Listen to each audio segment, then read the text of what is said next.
ඉතින් කාන්තාව වෙන ඔබ ඒ වගේම ඔබගේ දරුවන් ගැන හිතන දරුවන්ගේ උස නැති බව මිටි බව ගැන දැනෙන හිතන දකින අයට අද දවස නම් ඉතා වටිනා කතාවක් කියන්නේ. මේ කතාව කියන්න අපිට සහයෝගය දෙන්නේ නීතිඥ එරන්ද මහත්මයා. එතුමා දිගටම TikTok හරහා විශේෂ දැනුම් පද්ධතිය එකතු කරනවා. ඉතින් එතුමාගේ ඒවා බලලා ඒවා subscribe කරලා එතුමාටත් ගේ දැනුවත් සමාජයේ භාවිතා කරන්න කියලා අපි විශේෂයෙන් ගෝලීය මානව සුරුගුම් පදනම විදියට ඉල්ලා සිටින්නේ. ඉතින් මෙහිදී විශේෂත්වය තමයි එතුමා මතක් කරනවා මෙන්න මේ කාන්තාව උස යන එකට උදව් වෙන ආකාරයක් මේ රටක තියෙනවා. ඒ තමා එතුමා හඳුන්වා දෙන කාරණය. ඉතින් අපි බැලුවේ මේක එතුමා හඳුන්වා දීමෙන් පමණක් නොසෑහි මේක අපේ රටේ උස අඩු අය විශාල සංඛ්‍යාවක් ඉන්නවා. වෙන රටක ගත්තාම අපි හරිම මිටි ජාතියක් නේද? අපි ඉන්න බොහෝ දෙනා මිටි. ඒ නිසා අපි කරන්නට ඕනේ මේ උස යන එකට මොනවා හරි ක්‍රමයක් තියෙනවා නම් ඒක කරන එක හරි වටිනවා. එතකොට ලෝකෙට අපේ ප්‍රජාවත් යම් කිසි මට්ටමක ඉහළ අගයකට නැත්තම් උසින් ඉහළ යන්න නැත්තම් විවිධ සමාජයේ මූණ දෙන ගැටලු වලින් විසඳා ගන්න, බේර ගන්න, අභිමානය වැඩි කරන්නත් මේ හේතුවක් වෙනවා. ඒ නිසා තමයි අපිට ගෝලීය මානව සුරුකුම් පදනමේ විශේෂ ලියුම්කරු කීප දෙනෙක් කියලා තිබ්බා මේ ගැන සාකච්ඡා කරලා පැහැදිලි කරන්න කියලා. එහෙනම් අපි මේ නීතිඥ මහත්මයාට ස්තුති කරමින් අපි විශේෂයෙන් අපේ මේ කතාව ආරම්භ කරමු. සූඩානයේ මේ කාන්තාවන්ගේ බහුතරයක් මීටර 2කට වඩා උසයි. ඒත් එහි වඩාත්ම පුදුම සහගත දෙය තමයි ඔවුන්ගේ උස යාමට හේතුව මෙලෙසින් උඩ පැනීමට හුරුවීම. එය ක්‍රීඩාවක්වත් ව්‍යායාමයක්වත් ලෙසින් නෙවෙයි ඔවුන් සලකන්නේ. මේ ඔවුන්ගේ සංස්කෘතියේ වැදගත් අංගයක් ලෙසයි ඔවුන් දකින්නේ. නමුත් ඉතින් මේ විස්තර කිරීම අපේ නීතිඥ වැලිඅංග මහත්මයා පවසන ආකාරයට මේක සුඩානයේ තමයි තියෙන්නේ. සුඩානයේ කොහොම උඩ පැන පැන ඉන්නකොට මේක ඒගොල්ලන්ගේ උසට හේතු වෙනවා කියලා තමයි පැහැදිලි කරලා තියෙන්නේ. විතරක් නෙමෙයි කවුරුත් හඳුන්වා දුන්නේ හේකුත් නෙමෙයි කියලා කියනවා. පාරම්පරික වශයෙන් එන එකක්. අපි දන්නවා අපේ රටේත් පාරම්පරිකව අපි ලණුවක් අරගෙන වටේට කැරකෙන උඩ පනින එකක් කරනවා. ඉතින් ඒ හා සමාන දෙයක් තමයි මෙතන සිද්ධ වෙන්නේ. ඒකට ඔබට පේනවා අපේ රටේ මේ විදිහටම උඩ පනින්න බැරි නම් අර ලණුවක් අරගෙන වටේට කැරකෙන විදිහට නිතර නිතර උඩ පනින්න පුළුවන් නම් මේක අපේ රටේ ඉහළ යන්නේ උස්සෙන්න හේතුවක් වෙනවා. ඉතින් මේක වැඩි තියෙන්නේ කුඩා කාලේ ඉඳන් අවුරුදු 18 19 වෙනකන් අපි ආස්ති වර්ධනය ඉවර වෙන්නේ අවුරුදු 25ටනේ. ඉතින් අවුරුදු 18 වෙනකන්වත් අඩු ගන්න මේ විදිහට උඩ පනින්න ඕනේ. ඉතින් මේක බොහොම සරල වැඩක් නේ කරන්න තියෙන්නේ නේද? ව්‍යායාමයකුත් වෙනවා ඊට අමතරව උසත් යනවා. ඊට පස්සේ ඒ නිසා හොඳ පෞරුෂයකුත් එනවා.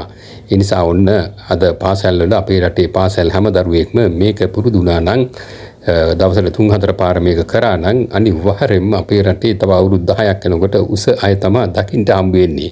ඔවුන් විශ්වාස කරන්නේ ළමා කාලයේ සිටම ගැහැණු ළමයින් මෙම රිද්මයානුකූල පැනීම් සිදු කිරීමෙන් දේශීය විශ්වාසයන්ට අනුව උසින් වැඩෙනු ඇති බවයි. එවැනි චලනයන් ශරීරය දිගු කිරීමට සහ වර්ධනය උත්තේජනය කිරීමට උපකාරී වන බව ඔවුන් විශ්වාස කරනවා. අපේ නීතිඥ එරංග වැලිඅංගේ මහත්මයා ප්‍රකාශ කරන ආකාරයට මේගොල්ලන්ගේ මේ පාරම්පරික උරුමයක් විදිහට තමයි මේ ව්‍යායාමයේ නැත්තම් මේ ට්‍රැඩිෂන් එක ඒගොල්ලෝ කරගෙන යන්නේ. ඒ තුලින් ඒගොල්ලෝ විශ්වාස කරනවා උස යාමක් සිද්ධ වෙනවයි කියලා. ඇත්තටම පාරම්පරික තියෙන බොහෝ දේවල් වල විද්‍යානුකූල භාවයන් නිරීක්ෂණය කරනකොට ඒවල ලොකු විද්‍යාවක් තියෙනවා. ඉතින් ඇත්තටම මේ කතාවත් අපේ ඒ විශ්වාසයන් වගේම මේක විද්‍යානුකූලවත් තහවුරු කරගෙන තියෙනවා. ඒ කියන්නේ අපේ කුඩා කාලේ ඉඳන් ඒ බෝන් වලට නැත්නම් අස්ථි වලට අස්ථි කෙලවර බල් වලට මේ ලැබෙන පීඩාකාරී බව නැත්නම් ස්ට්‍රෙස් එක ලැබීට පස්සේ මොකද වෙන්නේ? ඒ growth hormone නැත්නම් අපේ අස්ථි වර්ධනය කරන සාධක නිකුත් වෙන්න පටන් ගන්නවා. ඒ නිසා මොකද වෙන්නේ? ඒගොල්ලන්ගේ අර කාට්ලේජ් කල්තියා එකට සවිමත් වෙලා වර්ධනයේ නතර වෙන එක වළක්වලා වර්ධනය වැඩි වෙන්න ඉඩ දෙනවා. ඉතින් මේක තමයි විද්‍යාව. එතකොට විශ්වාසයක් විද්‍යාවක් වෙලයි තියෙන්නේ. එතකොට ඒ නිසා අපිට තහවුරු කරගන්න පුළුවන් අපේ නීතිඥතුමා මේ පැහැදිලි කරලා ලෝකෙට එළිදරව් කරපු කාරණේ තුල විද්‍යාවක් තියෙනවා. මේ විද්‍යාව ඇත්තටම අපේ රටේ තමයි භාවිතා කරන්න ඕනේ. මොකද අපි දන්නවා විදේශ රටවල ගත්තාම අපි වගේ දෙතුන් ගුණයක් උසාවේ ඉන්නේ. ඒතකොට අපේ රටක් විදිහට ගත්තාම අපේ ප්‍රජාව උසයන්ට මෙන්න මේ ව්‍යායාම දිගින් දිගටම කුඩා කාලේ ඉඳන් පාසල් වල දහම් පාසල් වල ඒ වගේම මොන්ටිසෝරි වල ඉඳන් මේවා ටික ටික පුරුදු කරා නම් මේක ජීවිතයේ දවසට 3 පාරක් වගේ කරා නම් මේක නිකම්ම උස යෑම සිද්ධ වෙනවා. ඒ නිසා අපි ඉල්ලා සිටිනවා මේ ගැන මේ විදිහටත් මහන්සි වෙන්න වෙන රටක සංස්කෘතික අංගයක් විදිහට තියෙන එක අපෙත් සංස්කෘතික අංගයක් කරගන්නට පුළුවන්. යහපත් සංස්කෘතියන් එකතු කර ගැනීම වටිනා වෙනවා. අපි දන්නවා ගොඩාක් තැන්වල හමුදාවට යනකොට නැත්නම් නර්සින් ට්‍රේනින් යනකොට තවත් බොහෝ අවස්ථාවල මේ උස බලපෑමක් ඇති වෙනවා. ඒ විතරක් නෙමෙයි අපි දන්නවා විවාහ ජීවිතයට ගියන් පස්සේ ඒකටත් බලපෑමක් ඇති වෙනවා. ඒතර අපි දන්නවා සමහර කාන්තාව උසයි විවාහ වෙන්න ඕනේ නමුත් පිරිමියා උස නැහැ. මෙන්න මේ ප්‍රශ්නේ මුහුණ දීලා තියෙනවා. ඉතින් මේ වගේ උපසාධක ගණනාවක් නිසා අපිට මේ උස කියන එක ඉතා වැදගත් වෙනවා. ඒ නිසා අපේ රටේම ඔක්කොම මේ උස සම්බන්ධව ගැටලු තියෙන අය විශේෂයෙන් මම හිතන්නේ 90%කට වඩා මේ ගැටලුව තියෙනවා. ඒ නිසා මෙය අපිට ව්‍යායාමයක් විදිහට නැත්නම් එදිනෙදා ට්‍රැඩිෂන් එකක් අපේ ඔක්කොගෙම ට්‍රැඩිෂන් එකක් කරගත්තොත් මේ රටේම අය තව අවුරුදු 10ක් 20ක් යනකොට ඒගොල්ලෝ උස අය බවට පත් වෙන එක විශ්වාස කරන්න නැත්නම් විද්‍යානුකූලව තහවුරු කරගන්න පුළුවන්. ඒ වගේම විශ්වවිද්‍යාලවල විශාල පිරිසක් ඉන්නවා පරීක්ෂණ කරන්න කැමැත්තෙන් ඉන්න විවිධ පරීක්ෂණ කරනවා. මෙන්න මේ වගේ වැදගත් පරීක්ෂණයක් කළා ඒක තවදුරටත් තහවුරු කරගන්න මේක සමාජගත කළා ඒක ඇත්තටම රටේ මේ තියෙන උස ප්‍රශ්නයක් නිසා තියෙන ගැටලුවට විසඳුමක් විදිහට ඉදිරිපත් කරන්න ලැබෙනවා නම් ඒක තමයි වටින්නේ. ඉතින් උස යන්න බලාගෙන ඉන්න ඔබේ දරුවා එක්ක අම්මා තමන්ගේ දරුවෝ උස යන්න බලාගෙන ඉන්නවා නම් අර උඩ පනින එක විතරක් මදි. ඉතින් ඒකදී අර නියුට්‍රිෂන් නැත්නම් අපේ පෝෂක පදාර්ථ කැල්සියම් ප්‍රෝටීන් විටමින් හොදට ලැබෙන්නට ඕනේ. ඊට අමතරව අර මූවමන්ට් එක නිකම්ම ඉන්නේ නැතුව ළමයා ආහාරයේ දුවන එක ක්‍රීඩා කරන්න එහෙම කියන්නේ. ඒක මේ කොටසක් තමයි අර දිගට බෝන් වලට නැත්නම් අස්ථි වලට අර යම් හිංසාකාරී නොවන පීඩාකාරී නොවන ආකාරී ස්ට්‍රෙස් එකක් දෙන්නට ඕනේ. එතකොට මොකද වෙන්නේ? අර කිව්වා වගේ මේකේ වර්ධනය වැඩි වෙනවා. ඊට අමතරව growth hormone සම්බන්ධවලත් පේනවා. සමහර growth hormone අඩු වුණාම උස යන්නේ නැහැ. තවත් එවැනි ලෙඩ කීපයක් තියෙනවා. නමුත් බහුතරයකට ලෙඩ නෙමෙයි තියෙන්නේ. අර එක දිගට මේ අස්ථි වලට මේ අර සුඩානේ දරුවෝ කරනා වගේ රිද්මයානුකූල උද්දීපනයක් ලබා දෙන්නේ නැහැ කියන එකයි. එනිසා ඔන්න අපි ආහාර පානත් අවශ්‍යයි. කැල්සියම් මෙහෙම ඕනේ. සමහර ළමයි කන්නේ නැහැ. කරෝල කන්නේ නැහැ කියයි. තව කැල්සියම් අඩංගු කිරි බොන්නේ නැහැ කියයි බොහෝ කතා කියනවා.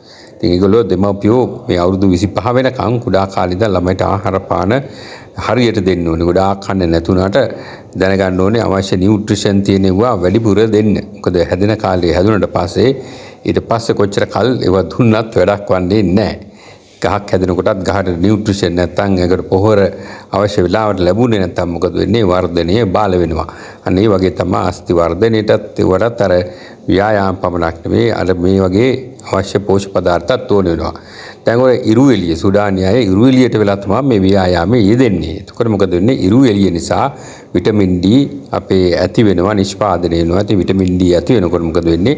අර අස්ථිවල කැල්සියම් ඇබ්සෝබ් කරන්න අවශ්‍ය හෝමෝන පහසුකම් කැල්සියම් උරා ගැනීම මේ වගේ ගොඩක් දේවල් උදව් වෙනවා. ඉතින් ඔකත් ඉතින් අපි මතක තියාගමු.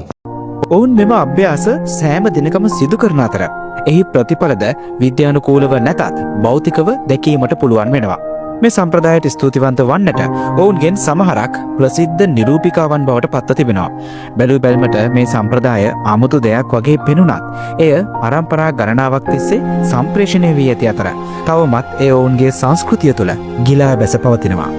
මෙහි ඇති විද්‍යානුකූල ස්වභාවය අපි අවබෝධ කරගන්නට අවශ්‍ය වෙනවා. එකක් තමයි මේ දිගට මේ පීඩාකාරී බවක් නැත්නම් ස්ට්‍රෙස් එකක් නැත්නම් කිසියම් ආකාර රිද්‍යානුකූල නිරන්තර අපේ පාදවලට අස්ථිවලට යම් බලපෑමක් සිද්ධ වෙනකොට ඒක ට්‍රෝමැටික් නොවන ඒ කියන්නේ ගොඩාක් හිරිහැර බර උසලා වගේ මහා බර කරදර නැතුව මේ රිද්මයානුකූල මේ වගේ දෙයක් කරනකොට ඒ ස්ට්‍රෙස් එක ගුණාත්මක විදිහට මේ බෝන් එක නැත්නම් අස්ථිය වර්ධනය කිරීම සඳහා උපකාර වෙන බව විද්‍යානුකූලවත් පැහැදිලි කරලා තියෙනවා. මේ රූපවල පේන විදිහට රිද්මයානුකූලව ඒ ජම්පින් නැත්නම් උඩ පැනීම නිසා මොකද වෙන්නේ?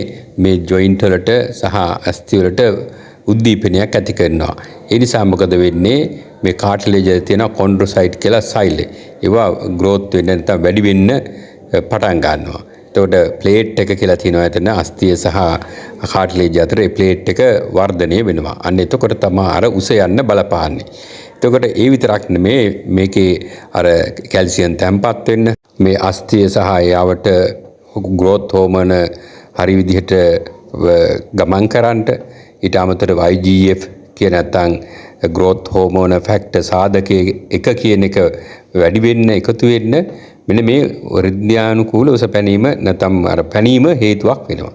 ඉතින් ඒ අනුව පේනවා දැන් මේ විද්‍යානුකූලව පවා මේ කියන උස පැනීම නැත්නම් අර එකතන උඩ පැනීම නිසා ලොකු දෙයක් යහපතක් වෙනවා මේ උස යාම සම්බන්ධව. වටිනා සිද්ධාන්තයක් තමයි මයික්‍රෝට්‍රෝමා තියරි කියලා තියෙනවා.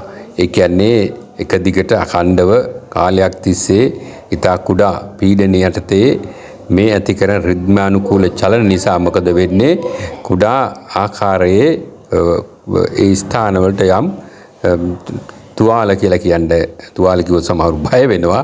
නමුත් කුඩා ආකාරයේ පීඩාකාරී භාවයන් ඇති වෙනවා. දැන් හිතකර විදිහට දැන් අපිත් සමහර අයට කියන බොහොම අත ගන්නවා වගේ ඊටත් වඩා නිකන් තට්ටු කරනවා වගේ අන්න ඒ වගේ තත්ත්වයක් ඇති වෙනවා. ඒවා භයානක විදිහට එනවා නෙමෙයි. හරි ඉස්සෙල්ලා කිව්වා වගේ. ඉතින් මේ විදිහට නැවත නැවත කිසියම් පීඩාකාරී නොවන ආකාරයකට අර රිද්මානුකූල චලන නිසා මොකද වෙන්නේ මයික්‍රෝ ඇඩැප්ටේෂන් කියන එකක් එනවා. අපූර්ව කිව්වා වගේ ඒ කාට්ලේජ් වල ලිගමන්ට් වල මේ සඳහා හුරු වීමක් ඇති වෙනවා.